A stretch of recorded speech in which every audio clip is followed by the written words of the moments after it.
Hey you guys, thank you for joining my best friend Jharna and me on another episode of Shred Your Halo. After last fortnight's topic about God, we've decided to make it just a little bit lighter this time.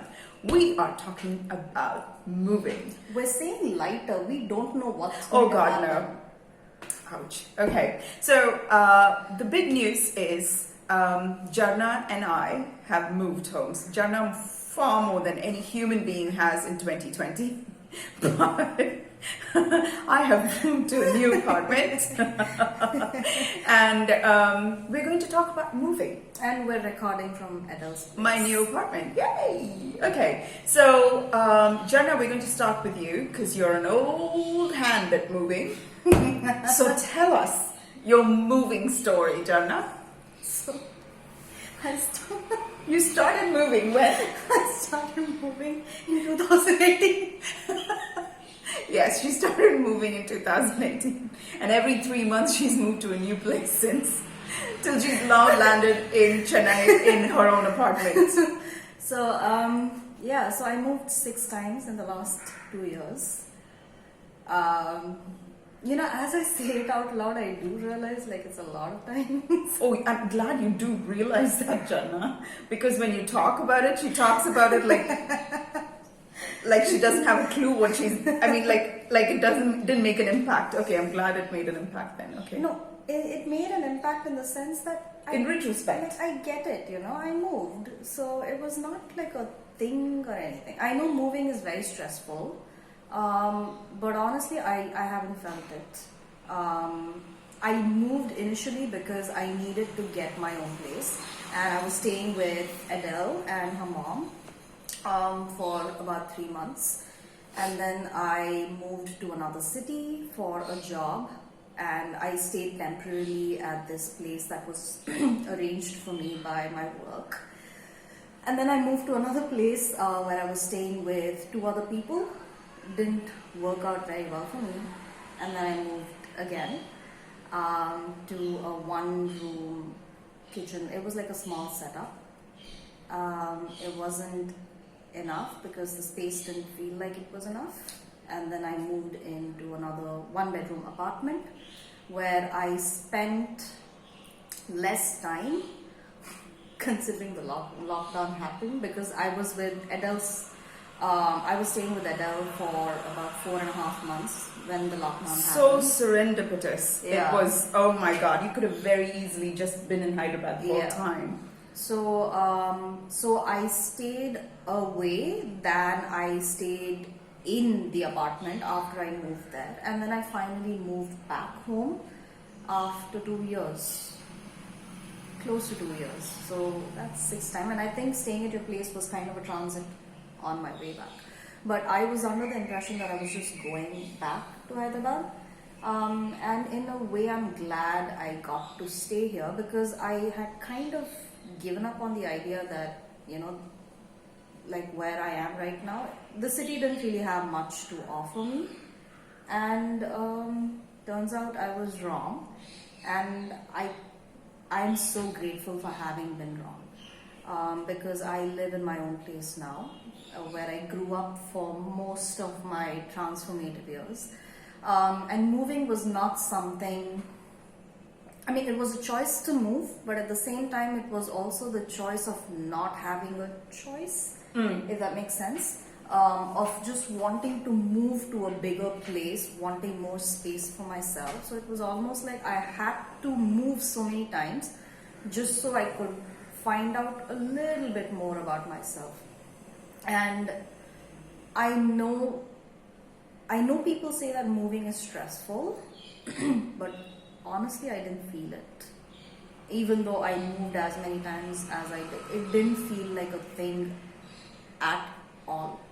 And even when I moved cities, initially it was a little difficult because I was leaving behind something I'd known for 3 decades, right? But when I came back, it just it was literally coming back home, and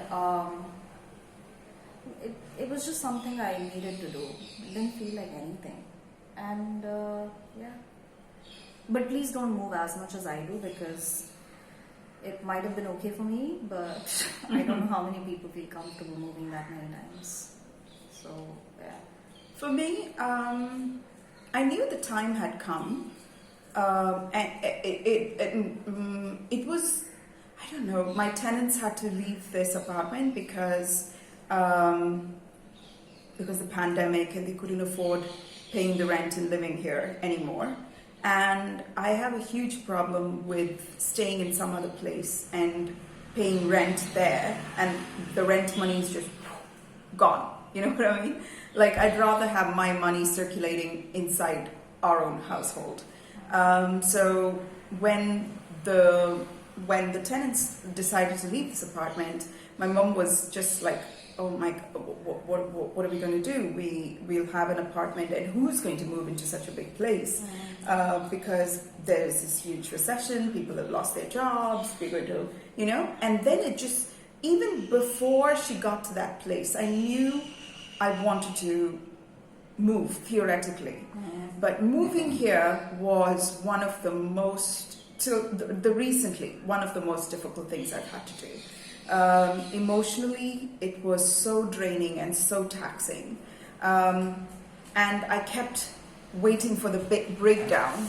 But the strangest thing is, I'd ordered everything online, all the furnishing, like everything was ordered online, and it was being delivered at a very randomly slow pace. And I needed to get a lot of electrical work, plumbing work, and a lot of other stuff done besides carpentry work. And it all was going at a pace which helped me move into the apartment. The transition was so slow, non-threatening, and before I knew it, I'd moved in, and I didn't realize I'd moved in completely. And therefore, it was not as traumatizing as I thought it was going to be. But you know what? Change is difficult. Change is difficult, even if you know that the change is good. And we are making the changes that go with our inside expansion. Change is traumatizing. Yeah. It's a good trauma, bad trauma, like drama is trauma. Yeah, you know. But it's always better to hurt in service of expansion rather than hurt in terms of constriction and being a prisoner and being stuck where we are. I'd rather hurt in service of something that's going to expand me and give me a different outcome in life. And I understood it's okay for me to feel traumatized, because I was constantly comparing myself with Jharna, who was seeming so effortlessly. Oh, get a few cardboard boxes and that's all moving entails. You know, the logistics of getting a few cardboard boxes and and oh, I've packed everything. The next phone conversation, I've moved into this new place. And the next phone conversation, everything is set. Like, how? What? What do you do? How? You know? And here I am every night just meditating just to survive through the day. Oh, you know, burning incense. And that's when I kept thinking, this is how I should be, that I have to be like her, and I'm not. And I kept thinking, I'm moving into such a beautiful space, I'm going to have so much more area, my life is changing, and I wasn't feeling gratitude, I was just feeling panic all the time. And I kept asking myself, what's wrong with me? I'm a grown-ass woman, why am I feeling so crippled? And then I had a good look at my dog, okay, like my dog Coco. She took her time adjusting to the new apartment. She was forever crying to go back to our old place.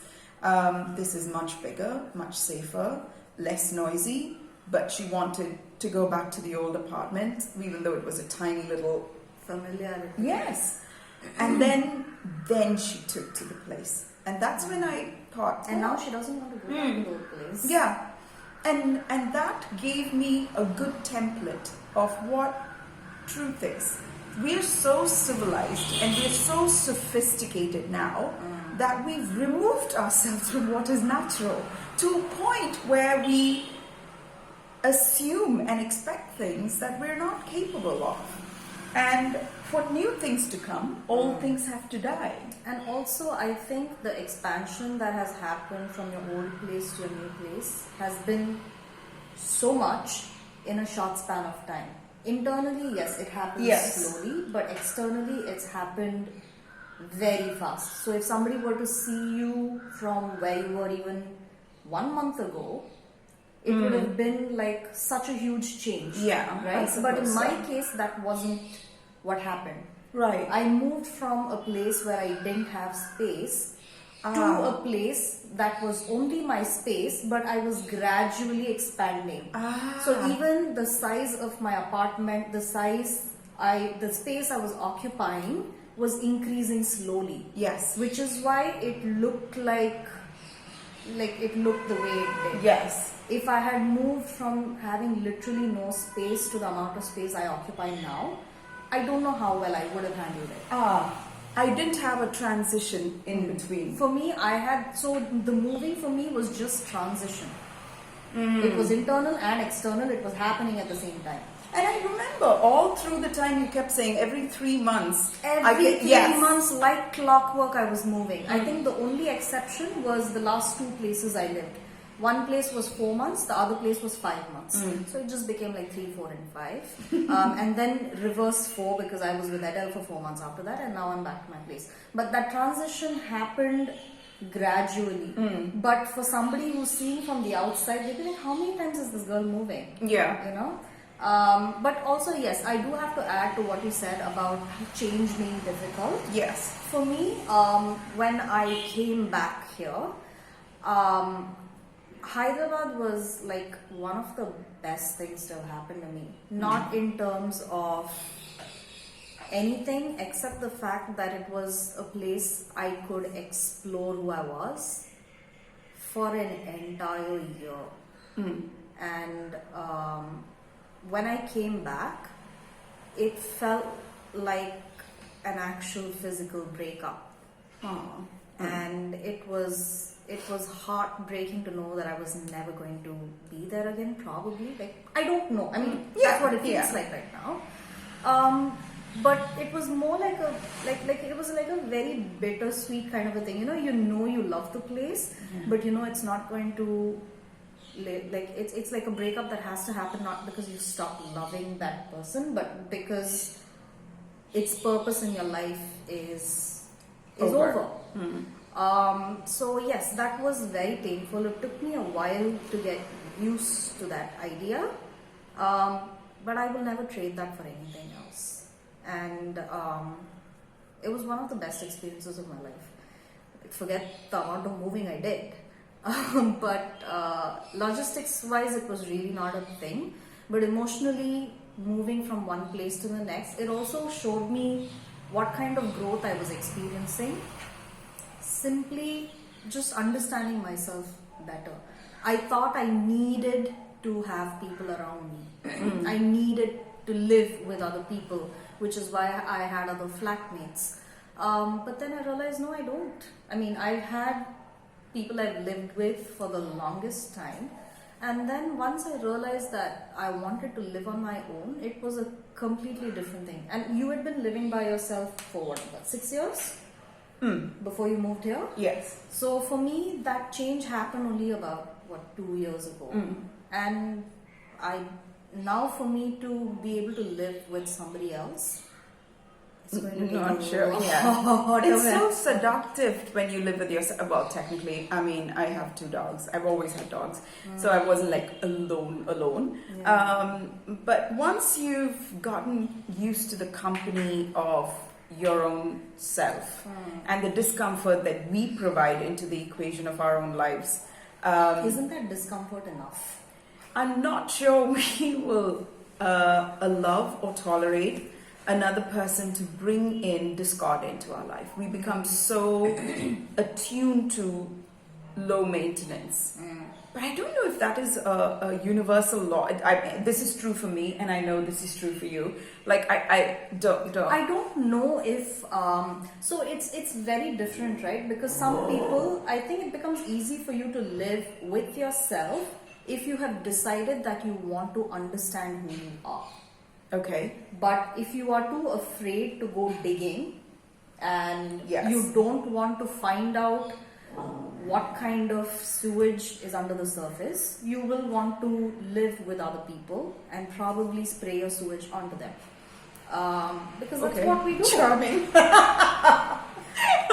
That is the truth, right? That is. No, we want distraction, and we use people as distraction. We use relationships and tradition, culture, duty. Anything to not feel what you're going through, or not want to know who you are, because no matter what we think about ourselves, and there will be times when we feel like if somebody saw us for who we really are, they wouldn't love us. It's still a journey worth pursuing. The thing is, if we are in the same place we were born, with the people that installed the triggering buttons that we do have, but there's no chance of growth, because we're always going to be seen in that familiar perspective. Now, if we are to step out into the world, there is the scary possibility for us to see ourselves the way we actually are, and with opinions from people who are not favorably inclined towards us, or unfavorably inclined but familiar anyway, so therefore it doesn't hurt so much. We're going to have family members who hate us, and we know where we stand with them. There are people who love us, and we know where we stand with them. We can get entrenched in the familiarity of it. Yeah. But once we step out on our own, you know what? You are out there. Yeah. And it's basically jumping off a cliff with no end in sight. So living alone is one of the first steps we all need to take towards socializing authentically. And when we are surrounded by the things that we prefer, we like, when we furnish the apartment or the home the way we want it to be, we become more authentic. Not only are we authentic, we are surrounded by authenticity. Everything we turn around and look at is a reflection of our preferences, and we become more authentic. And sometimes the journey towards authenticity cannot happen in the presence of other people. Sometimes, I think most times, no? You can only take one or two people on that journey with you if they choose to be there. And also if they can give us a very realistic reflection and feedback about who we are, as opposed to if I'm going to, if we live with other people, we're constantly going to, live off ricocheting, emotional ricochets with other people. And that is still a survival mode. Living with yourself is completely unplugging from the spider web that connected us to everybody else. And the things that we thought kept us alive and relevant and gave us an identity is suddenly not there anymore. And it means a massive death. It means numerous deaths. And it also means numerous rebirths. Yeah. And like all deaths, it's painful. Like all births, it's painful. Which is why change, moving, is painful. But what is life? Is it cushioning ourselves from not feeling those pains? Or is it's it going to be a very long life? I mean, there needs to be some amount of adventure. I thought adventure would feel a lot different. I know, right? Yeah. But I wasn't prepared for this adventure to feel this way. Half the time I feel like, oh my god, I'm just dragging myself off the floor. So here we are, So be afraid to move. Be afraid for change. Because only when you're afraid and you still do it anyway, do you develop bravery. Then there are fearless people who are dead inside. Are you trying to say that that's who I was with so much moving? No, you Clearly I have issues with this. I thought I was being attacked. No, Shit, I have to work on something else now. No, like for the most part, change is going to be difficult. Not for the most part. It's always going to be difficult. I remember when I was younger, I used to think, things need to change all the time. I need change all the time. And now if I feel like I need to change my clothes from this to that, I'm like, oh my god. Yeah. So if life changes for us, maybe it is like Shonda Rhimes says, the year of yes. She just spent this entire year saying yes to life, and okay, that's one way to look at it. It's another way to roll with the punches, Yeah. saying yes to the things that serve us and no to the things that don't. I think that's where I am. I'm not Shonda Rhimes. I'm not a multi-millionaire genius movie maker mogul for me to afford saying yes to everybody right now. Yeah. But for me, I am going to say yes to everything that I can see objectively is good for me, whether it feels like it or not, because God knows nothing good feels good. No. Everything that's good for us feels like shit. And also, it's always important to be just that little uncomfortable. Yes. Otherwise, where is the growth going to come from? See? There you go. And no growth happens in comfort zone. And I have spent, and if we are seeking after a comfort zone, it is a clear sign that we're living on survival mode. Like we're surviving ourselves so much that all we need is a little bit of rest and a little bit of soft place to land. If we are seeking after discomfort and if we are welcoming discomfort, that means we're no longer in survival mode. So that's another diagnosing criteria about where we are in life as well. So on that note, do you have anything to add, by the way? No, this wasn't so depressing, so I'm happy. Right, thank you so much for joining us. And if you've moved places, if you've moved in life, what changes have startled you into a new dimension of who you really are? What change has made you so uncomfortable that it has given you authenticity? These are all things that we need to think about, because stagnation is a kind of death. So thank you for joining Jharna and me on this fortnight's episode of Shred Your Halo, where we talked about moving. Thank you for being in my home, both my best friend and all of you. Please click like and subscribe, and please feel free to share this video with anybody you think requires just a little bit, a little dose of reality. And please don't forget to join us. Don't forget to join us next fortnight with another topic. Thank you for joining us. Bye for now.